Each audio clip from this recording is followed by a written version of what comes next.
On September 14, 2012, Curtis Penny and Gabriella Hart drove a rented car into the remote canyons of Kansas and disappeared without a trace. The situation changed only when a volunteer combing a remote sector saw two motionless silhouettes above the cornfields. At first, he took them for ordinary scarecrows to scare away birds. But when he drove closer, he realized the horrifying truth.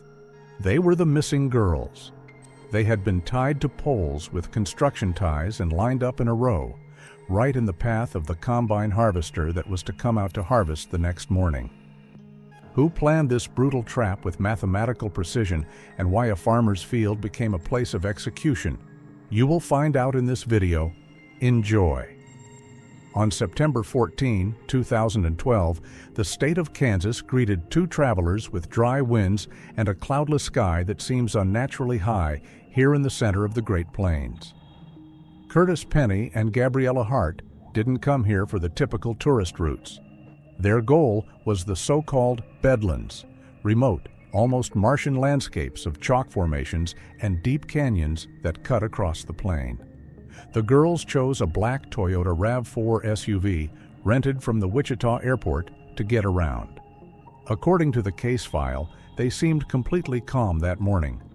At 10 o'clock and 15 minutes in the morning, surveillance cameras at a gas station near the highway exit recorded them for the last time. The grainy video shows Gabriella laughing as she looks at the souvenir stand, while Curtis pays for 2 bottles of water and a detailed paper map of the county at the cash register. This detail would later attract the attention of investigators. The girls apparently realized they were traveling to an area where mobile communications and GPS navigators often lose signal, and prepared for complete autonomy. They got into the car, and the black SUV disappeared into the haze of hot asphalt, heading west. The alarm was not immediately raised.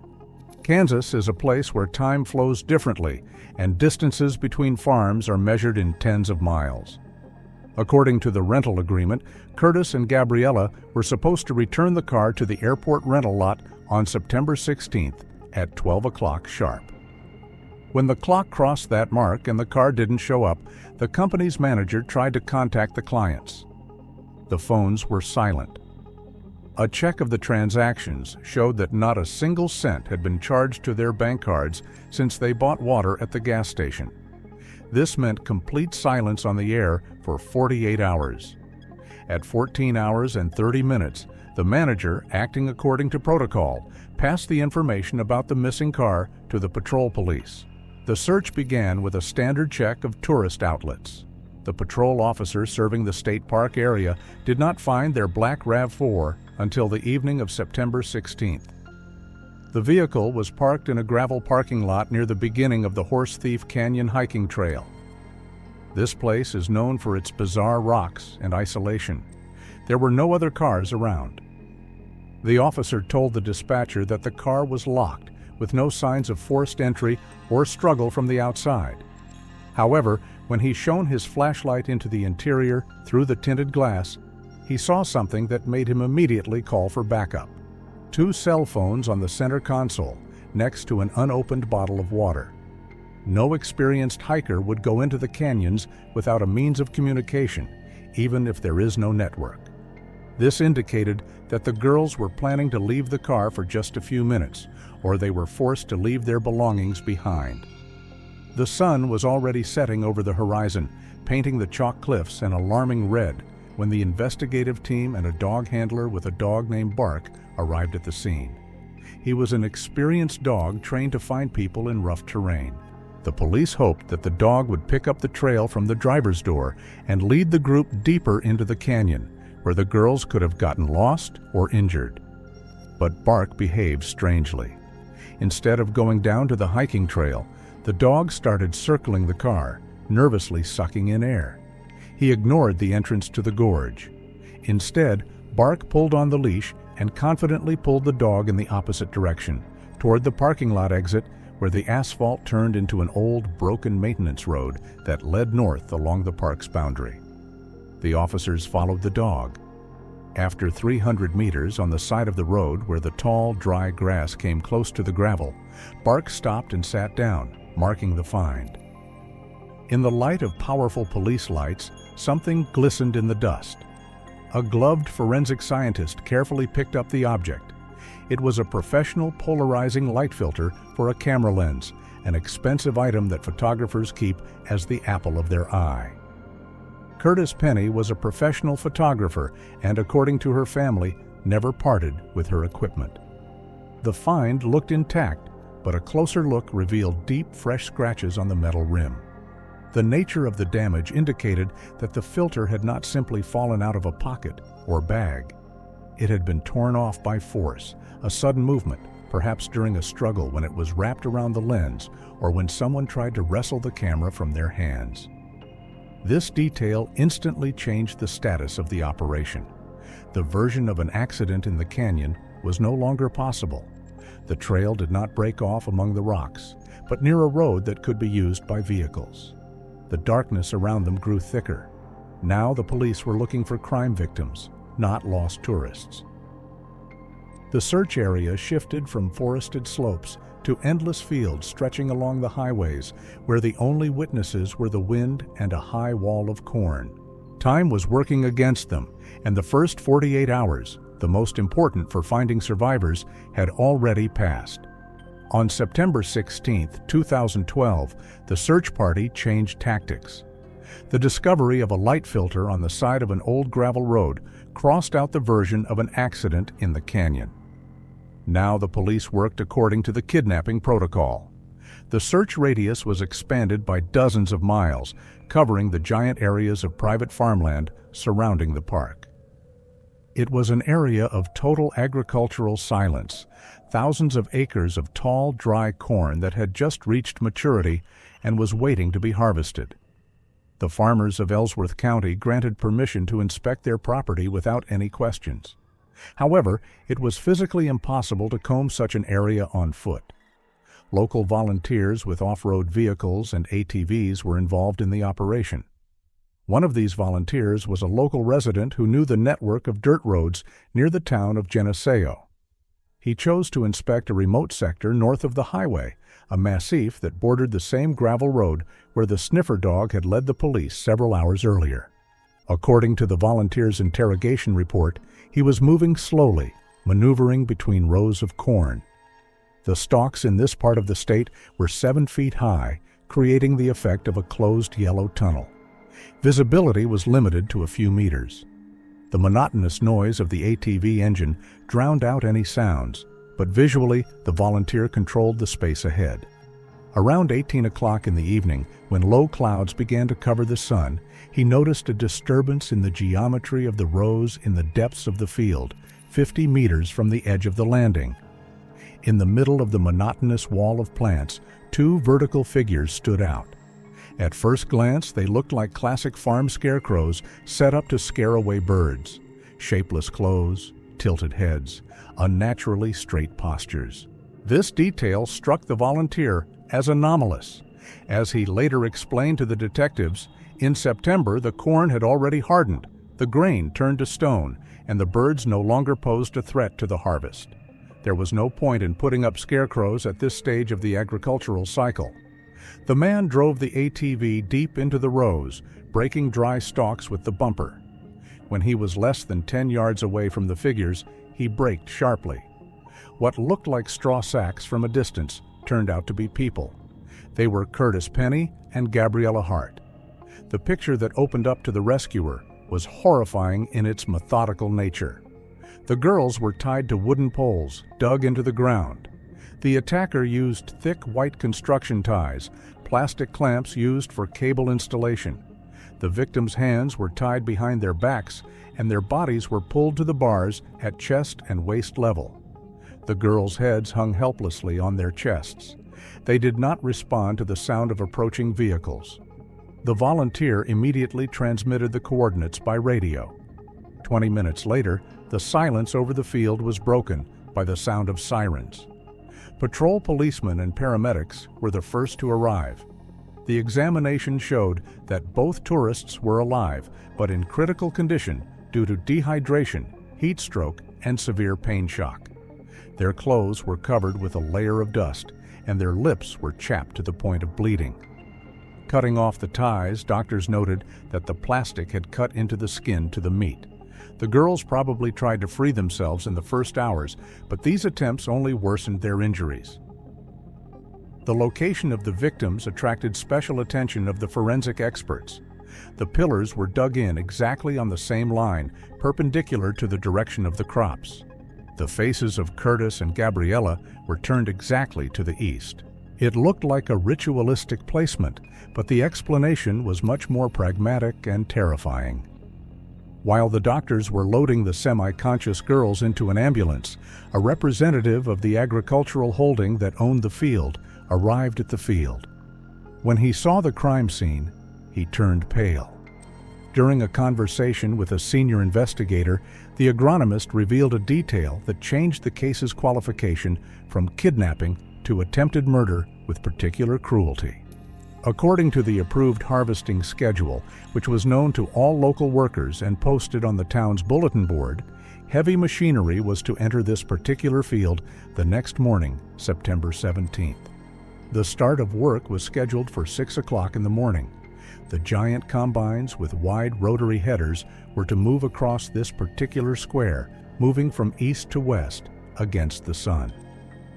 The design of a modern combine harvester's header is such that the driver sitting high in the cab cannot see what is entering the mechanism at the level of the stalks, especially in a dust storm that the machinery kicks up.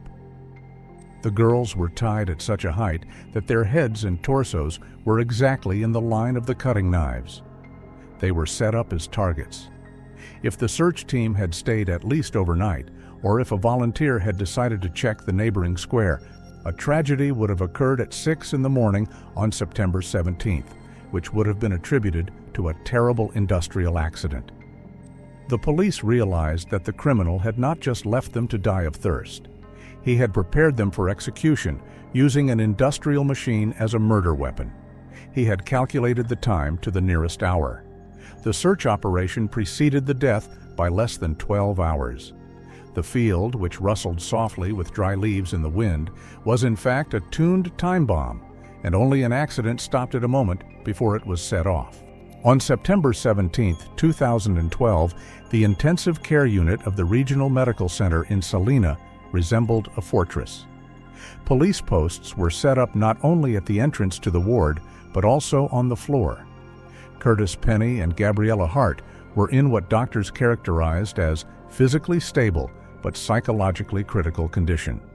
Severe dehydration, numerous bruises from plastic ties, and the effects of heat stroke were treated with drips. However, what was happening in the girls' minds required a completely different intervention. They were silent.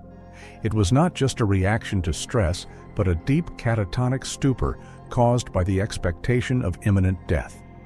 Gabriella Hart was the first to make contact. Around 2 o'clock in the afternoon, after being sedated, she agreed to speak with the county's senior detective.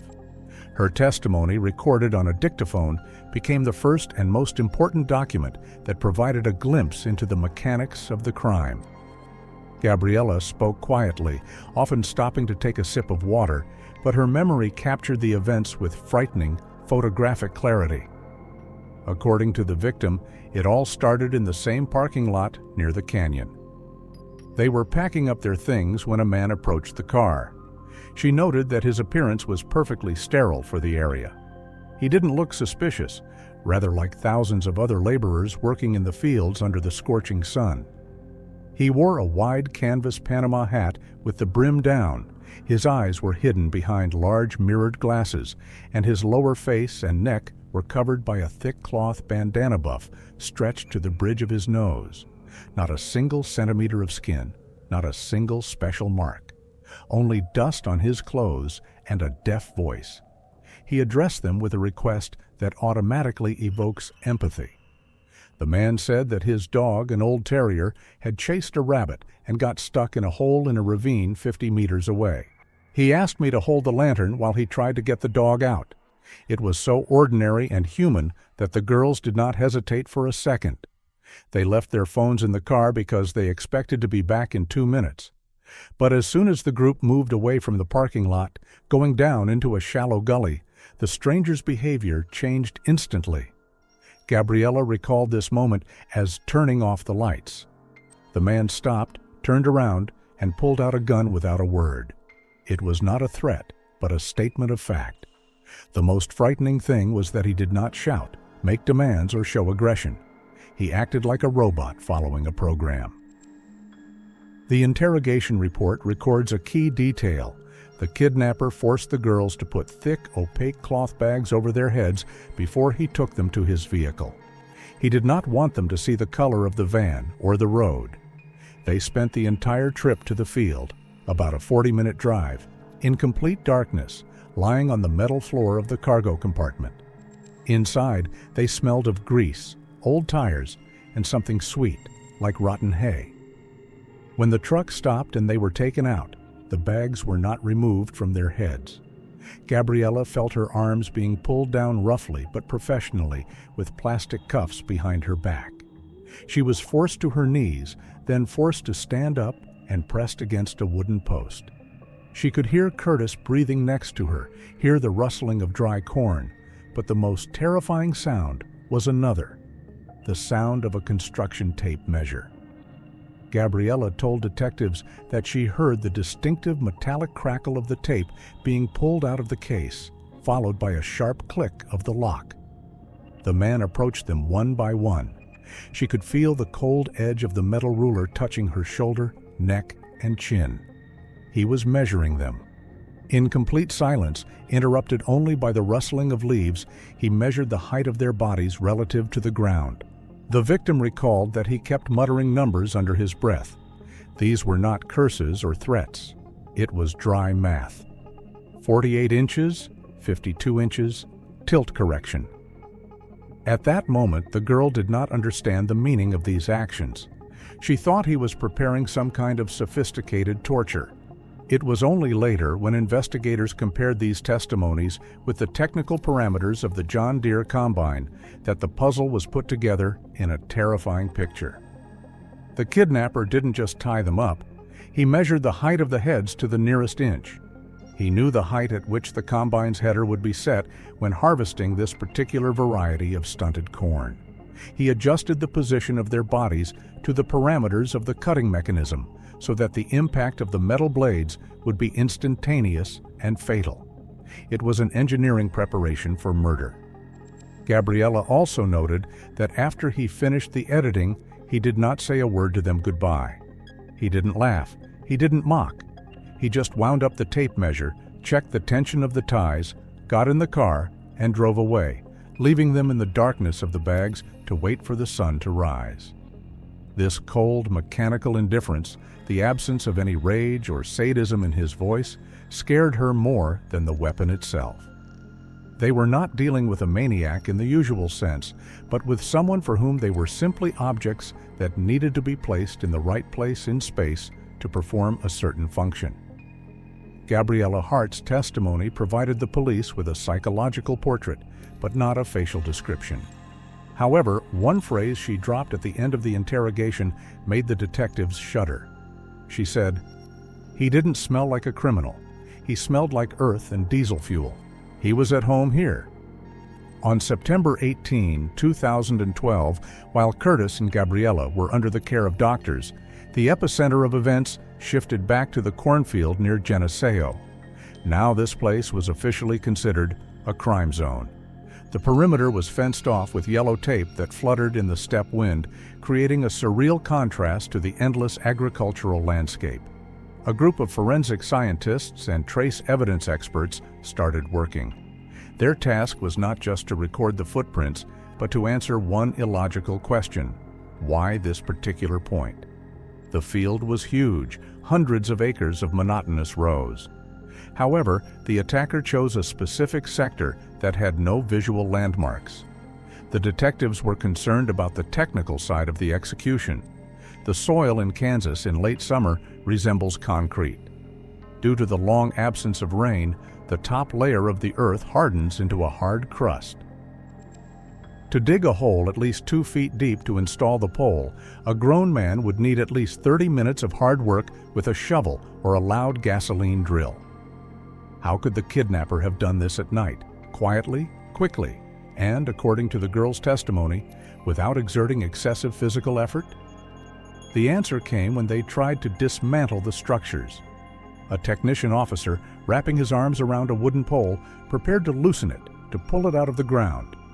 But the pole gave way surprisingly easily. It was not covered with earth. It simply slipped upward with a barely audible vacuum sound. When the forensic team cleared the base with brushes, they saw what turned a chaotic attack into a planned engineering operation. The wooden bar had not been in contact with the ground. It had been inserted into a pre-existing plastic sleeve, a 4-inch diameter piece of thick-walled polyvinyl chloride pipe. The top edge of this pipe was buried flush with the ground and covered with a thin layer of dry leaves and dust. It was a perfect outlet for death. The examination showed that these shell casings had been in the ground for at least several months, and possibly years. The plastic on the outside had fused with the roots of weeds, and a characteristic sediment had accumulated inside. The scheme became clear. The criminal did not need to dig holes on the night of the abduction. He simply brought the victims to a pre-prepared site, found the hidden markers, removed the plugs, and inserted the poles into the finished holes. This explained the speed Gabriella described and the absence of digging sounds. But the real horror lay deeper. The senior forensic scientist ordered to expand the excavation area around the found shell casings. They began removing the soil layer by layer, sifting through each handful of earth. Less than 1 foot away from the active shell casings, the shovel hit something hard. It was another plastic fragment. But unlike the first, this one looked old, tarnished, and brittle. It was the same kind of pipe casing, but long abandoned. Its edges were torn, the plastic cracked from soil pressure, and the interior was filled with fossilized dirt. Continuing to dig, the group found a whole system of such dead shell casings. They were arranged with geometric precision, forming a perfect line perpendicular to the movement of the combine. The most important evidence was found inside one of these old pipes. Carefully cleaning out the dirt with tweezers, the expert pulled out a piece of wood about 3 inches long. The wood was black with moisture and decay, almost turning into peat, but the grain structure was preserved. The lower edge of the fragment was smooth, as if it had been sawn off, but the upper edge had a characteristic, ragged cut at an acute angle. The trace evidence expert immediately recognized this trace. It wasn't a wind or kick mark. It was the result of contact with a high-powered rotating cutting mechanism. The wood was cut instantly, splitting the fibers along the axis of impact. The laboratory's findings, which came later, confirmed the detectives' guesses at the scene. The fragment found was the remnant of a pine beam identical in diameter to the ones to which Curtis and Gabriella were tied. This meant only one thing: there were already scarecrows in this field, at this very spot. The discovery completely changed the scope of the investigation. The attacker was not improvising. He had been using this field as a training ground for years. Old shell casings showed that he regularly updated the infrastructure. When the old pipes became unusable or clogged with earth, he simply dug new ones nearby, maintaining the perfect geometry of the trap. A cut piece of wood was a mute witness that the previous structures had fulfilled their purpose. Someone or something was tied to them in the past harvest seasons. And when the heavy machinery came to the field, it did its job, grinding the evidence into pieces that would simply rot along with the remains of the corn stalks. The field hid the full cycle, from preparation to disposal. And only a fluke prevented Curtis and Gabriella from becoming another cut-off obstacle in this endless agricultural conveyor belt. On September 19, 2012, the investigation moved from the dusty fields to the quiet of the archives. The discovery of old shell casings and a cut piece of wood shifted the case to a new plane. The detectives were no longer looking for a spontaneous sadist. They were hunting for a serial killer who had been operating for years, remaining invisible. The key to his identification lay not in criminal databases, but in the accounting books and technical reports of local agricultural services. The logic of the investigators was ironclad. If there were similar scarecrows in this field before and they were destroyed by machinery, it could not have gone unnoticed by the machines themselves. A combine harvester is a powerful but sensitive mechanism. Getting a hard object, such as a 4-inch diameter wooden bar, or a large volume of biological mass into the rotary mechanism inevitably causes vibration, jamming, or damage to the knives. This means stopping the machine, calling a mechanic, and drawing up a repair report. The detective assigned to this area seized the archives of all the service companies in Ellsworth County for the past 10 years. He was interested in specific records: breakdown of the reaper, foreign object in the mechanism, emergency cleaning. Hours of monotonous work with yellowed waybills finally paid off. In a folder for October 2008, he found a document that made him stop. It was an act of technical incident and unscheduled maintenance, dated October 14, 2008. The incident occurred in a field bordering the same sector where Curtis and Gabriella were found. The complainant was a local farmer who rented equipment. In the column, "Description of the problem according to the client," the dispatcher wrote in his handwriting, "Strong impact in the reaper during the passage of the last row. Metal scraping, rotor speed dropping, suspicion of hitting construction waste or a large animal in the tall grass." Usually, in such cases, farmers solve the problem on their own. They stop the machine, open the hatches, pull out the remains of the deer or branches with a crowbar, and continue working. But the situation here was different. The notes read, "The client refused to clean it himself due to excessive biological contamination and the specific nature of the shaft blockage." The farmer was simply unable or afraid to climb inside the mechanism, which was clogged with what he thought were animal remains. He called a mobile team. The key point was the next page, the report on the work performed. The machinery was not repaired in the field. The harvester was disconnected, loaded onto a carriage, and taken to a service company's hangar for urgent overhaul. It was an ideal opportunity to destroy the evidence, hidden behind a bureaucratic procedure. In the column, "Contractor," was a clear, sweeping signature, Woody Bush. Position, Senior Shift Mechanic. The detective began to analyze the list of work performed by Bush that night. The record looked like a standard report, but to an experienced eye, it screamed crime. Bush indicated the cause of the breakdown: foreign object ingress, sandbags, tree branches, biological remains of animal origin, presumably white-tailed deer. However, instead of replacing bent shafts or knives, 90% of the time, according to the report, was spent on a procedure coded special treatment. The bill of lading for the consumables included the write-off of 20 gallons of industrial solvent, 5 gallons of acidic aluminum cleaner, and the use of a high-pressure heated water jet for 4 hours. Woody Bush didn't fix the combine. He was washing it. He spent 4 hours alone with the machine in a closed box, methodically scrubbing every crevice, every bolt, every inch of the cutting unit with hot water and chemicals. He destroyed DNA, fragments of clothing, the remains of the stuffed animal, everything that could indicate that the machine had ground a human being, not a deer. And the most cynical thing was that he officially registered it as a paid service. The farmer paid for the murderer to destroy the evidence of his own crime, considering it maintenance. The police pulled up Woody Bush's personal file. The profiles described him as a pedant, a man obsessed with the purity of technology. Now this trait took on a sinister meaning. He was not just a performer. He created a vicious cycle of death. He would set his victims in the path of the machines, allow the farmers to unknowingly pull the trigger, and then appear as a savior mechanic to wash away the blood and prepare the machine for the next season.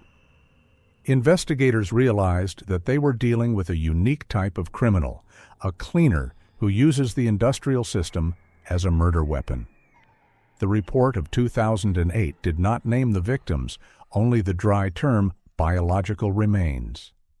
But now the police had the name of the person who had turned those remains into a line item on an accounting report. The archive of the disappeared was no longer nameless.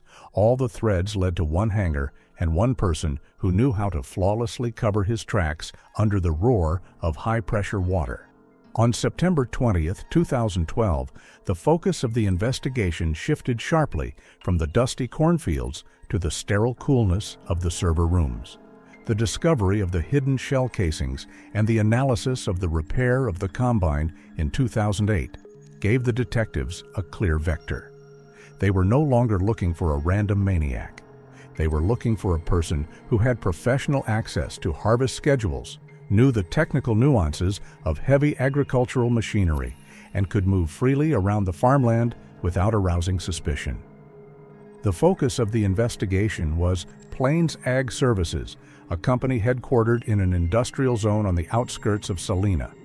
It was the largest contractor in the region, providing farmers with equipment for rent, maintenance, and most importantly, full harvesting logistics.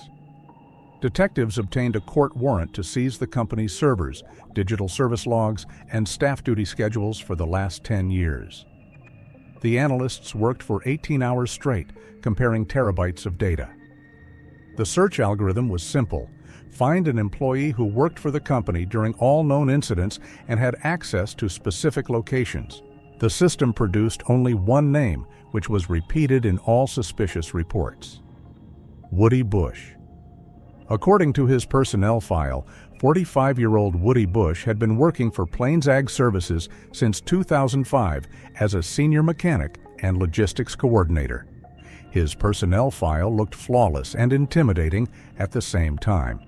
His superiors described him as an exceptionally reliable, meticulous worker who tends to work alone. In their testimonies, colleagues noted a strange detail. In 7 years of work, Bush never took a vacation in September and October. At the peak of the harvest season, when other mechanics were falling down from exhaustion, he took on extra night shifts, voluntarily traveling to the most remote calls. The key piece of evidence that turned suspicion into certainty was his electronic work log. As a logistician, Bush had access to God's Eye, a system of precise GPS coordinates for every field in the county, and an hourly schedule of equipment departures. Investigators overlaid Bush's movements on the crime map. The field near Geneseo, where Curtis and Gabriella were found tied up, was entered into the company's database under the code Sector 49. According to the approved plan, the John Deere S690 heavy harvester was to enter this square at exactly 6 o'clock in the morning on September 17th. The girls might not have survived that time, but the most interesting was a recording made a week before the abduction. In his personal schedule, Woody Bush put a note opposite this field: Soil Density Test. This was an anomaly. Mechanics and logisticians don't check the soil. That's the job of agronomists. This note showed that Bush had traveled to the site in advance. He was not checking the ground. He was checking the readiness of his shell casings and calculating the trajectory of the combine to identify the victims with mathematical precision. However, the final point was made by an archival document for October 14, 2008. The detectives found the original invoice for the same repair of the harvester mentioned in the farmer's report. In the electronic database, this document had a status of closed completed, and the executor was Woody Bush. In the paper version of the invoice, the details of the work made the district attorney cringe. In the parts replaced column, there was a long dash. Not a single bearing, not a single blade, not a single shaft had been replaced. This meant that the mechanism was technically sound. But in the consumables column, Bush wrote in his own hand, 5 gallons of acidic aluminum cleaner, 20 gallons of industrial solvent, 4 hours of high-pressure cleaner. He did not spend 4 hours on repairs, but on specialized sanitization. The investigation made clear the horrific reality. Woody Bush wasn't just repairing equipment, he was acting as a cleaner. On that day in 2008, the combine actually hit an obstacle, which was probably a person. Bush took the machine to a hangar, personally washed the blood and biological remains, destroying the victim's DNA, and returned the clean machine to the farmer, blaming it on a deer. He used the farmers as weapons and his status as a mechanic as the perfect cover to cover his tracks. The last question remained: transportation. Witnesses described the kidnapper in an old van or pickup truck. The police made a request to the Department of Transportation.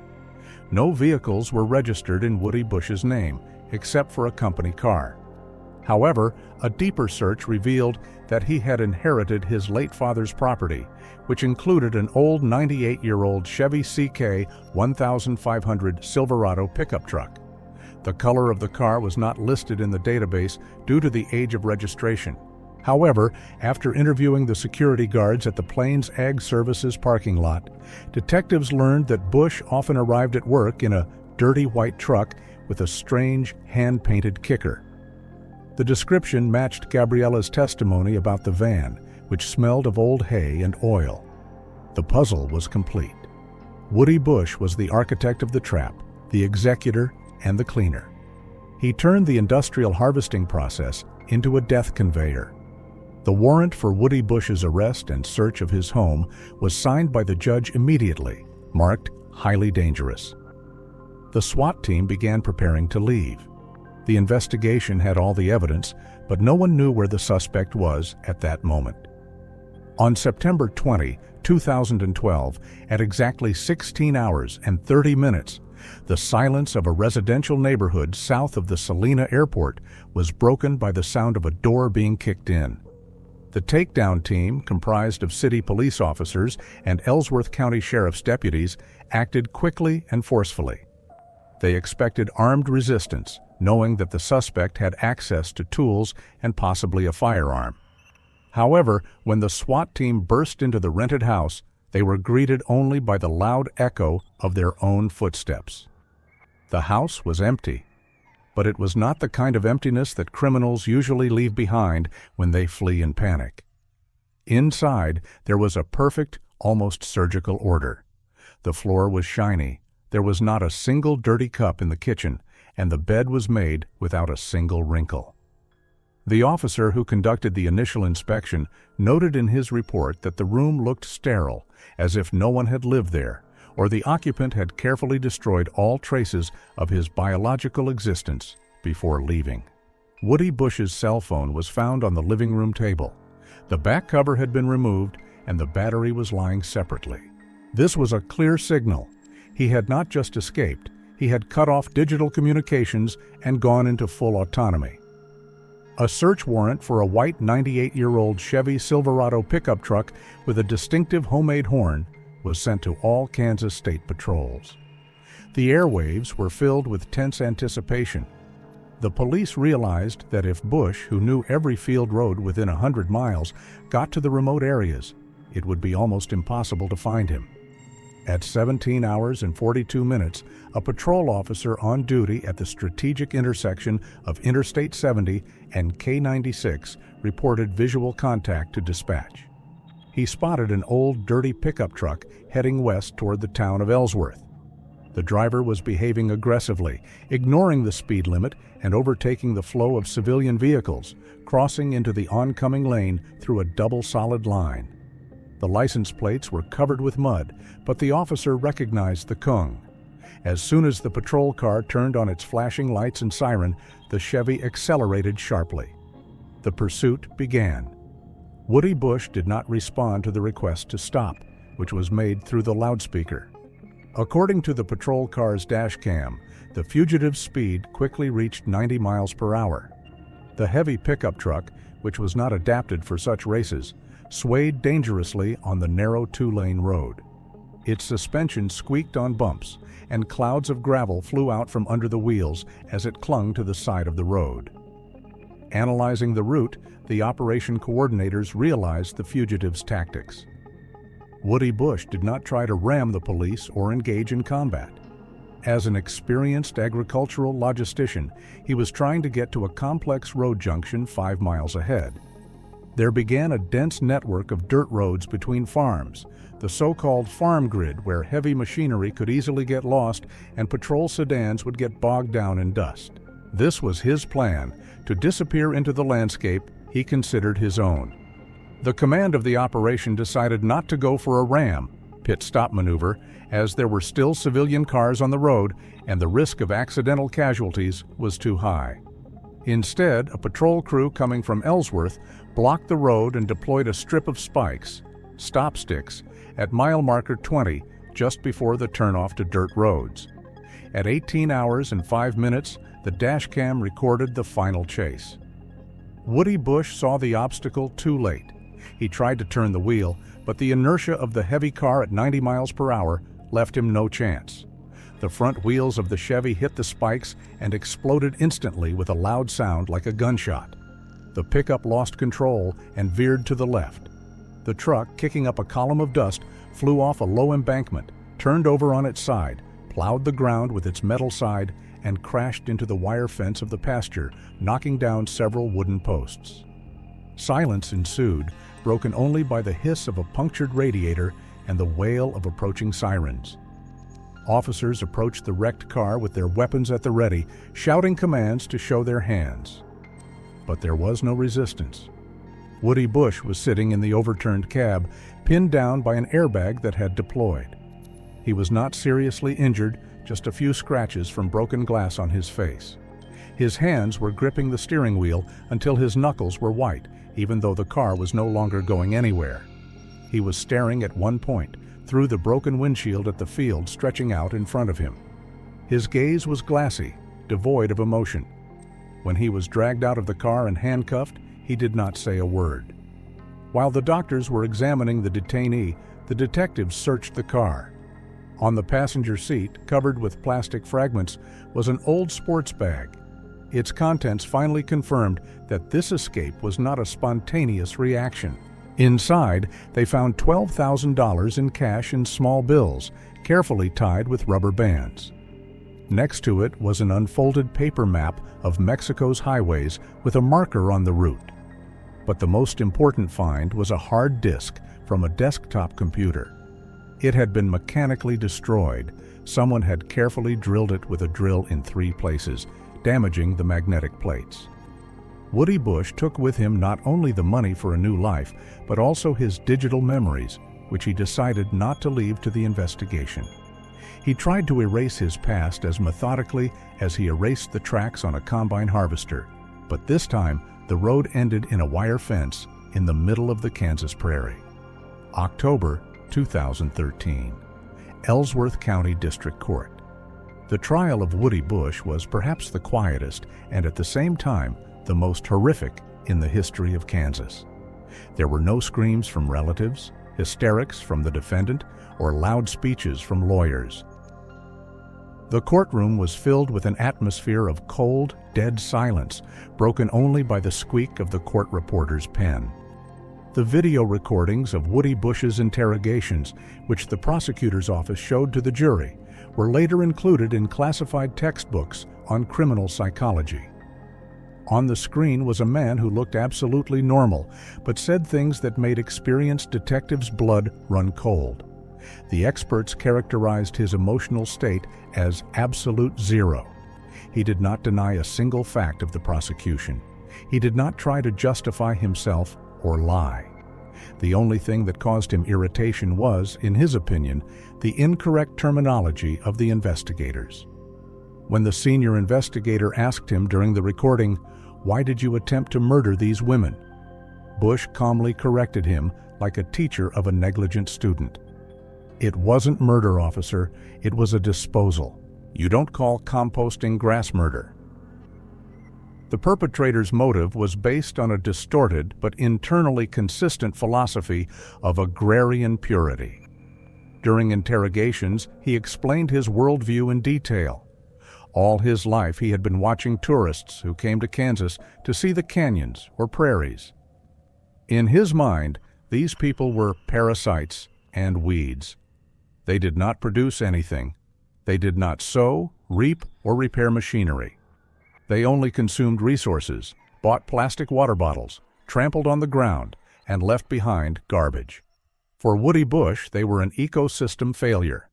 He sincerely believed that he was doing a good deed by giving their existence at least some meaning through death. One of his quotes at the trial made the jury look away. "The land produces crops, but it requires nitrogen in return. This land is hungry. These girls were useless in the city. They were garbage. But after passing through the rotor of the combine, they would become part of the field. They would become organic matter. I wanted to make them useful. I wanted to put them back into the cycle." However, the most shocking aspect of his confession was not his philosophy, but the technical side of the case.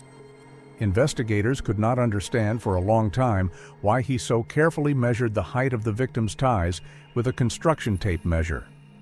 The prosecutor assumed that it was an element of a sadistic ritual to make the victims suffer before death. The truth came to light only when a mechanic from the police garage was brought in for questioning. Woody Bush became more animated only when the conversation turned to the technical characteristics of the John Deere combine. He explained that he was not concerned about the suffering of the girls, but about the integrity of the threshing drum. "The human femur is very hard," he said casually, drawing a diagram on the back of the minutes. "If it hits the mechanism at the wrong angle, it can cause the shaft to vibrate or even bend the rotor blades. This is an expensive repair and downtime for the equipment. I set the level so that the blades would pass cleanly through the soft tissue and spine without hitting the pelvis. Equipment should not suffer because of garbage disposal." For him, this was the highest form of respect, not for human life, but for an engineering mechanism. He was ready to kill people, but he was panicked about scratching the shaft of the combine. The defense team tried to build a strategy on declaring Bush insane. The lawyer insisted that such logic was evidence of a deep mental disorder. However, the forensic psychiatric examination gave a clear conclusion. Woody Bush is absolutely sane. He was well aware of his actions, understood the difference between good and evil, but deliberately chose a different frame of reference. In his mind, the moral compass was completely replaced by the instruction manual for agricultural machinery. For him, efficiency was more important than humanity. The trial lasted only 3 days. The judge's verdict was harsh and final. 2 life sentences without the possibility of parole, plus an additional 40 years for kidnapping and attempted murder of 2 people. When Woody Bush was taken out of the courtroom, he showed no emotion. He only glanced at his watch, as if checking to see if he was on time for a shift he would never have again. The fates of the victims were not easy. Curtis Penny and Gabriella Hart survived physically, but went through hell of psychological recovery. Gabriella never picked up a camera again and moved to a big city, away from open spaces and fields. It took the Curtises years of therapy to be able to go outside unaccompanied again. They try to live a normal life, but every fall reminds them of the smell of dry corn and the sound of a construction tape measure in the dark. This case changed life in Ellsworth County forever. Quiet farm fields lost their innocence. Locals began to look differently at the high walls of crops along the roads. Agri-holdings and private farmers have implemented new safety protocols. Now, before a heavy combine enters a field to harvest, the operator is required to fly a drone with a high-resolution camera and fly around the entire perimeter, checking the rows for foreign objects. In contracts and instructions, this clause is officially called the Preliminary Inspection Protocol, but farmers call it something else among themselves. They call it the Bush Rule. And every year, when the buzz of drones rises above the golden fields of Kansas, it reminds everyone that the land can indeed require sacrifice if it is worked by someone who values machinery more than his soul.